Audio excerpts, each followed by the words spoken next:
is Angelo. And my name is Diana.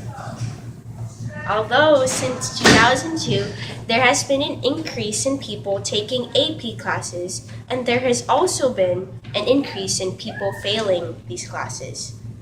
It would be a moderately bad idea to incorporate all these classes together.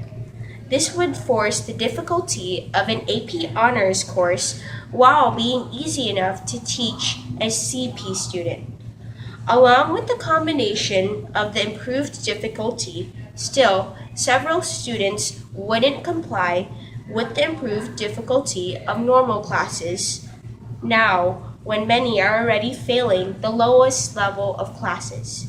Generally speaking, although the thought of the idea seems good at first, if you think about it, some students don't have the will to do this much more difficult classes, while others want to excel even farther and save several $1,000s in college.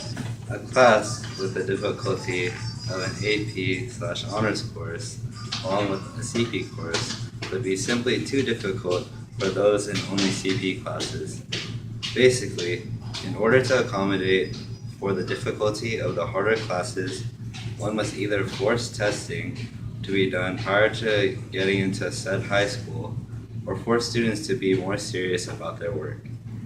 Look at College Preparatory High School in Oakland, for example.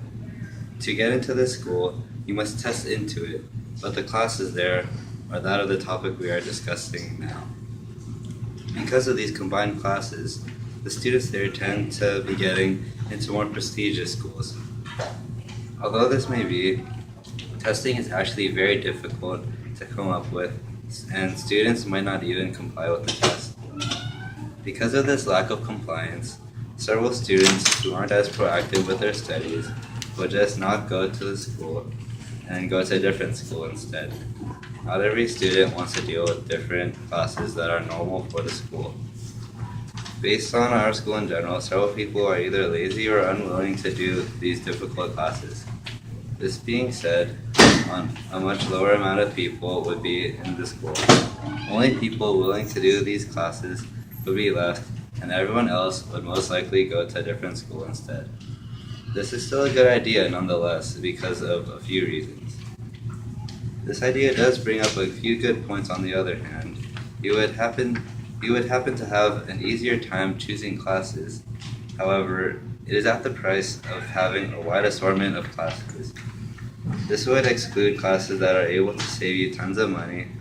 Along with this, equality would have been brought about since everyone would be in the same classes. These are just some of the upsides to this topic. In the end, this turns out to still be not so great of an idea.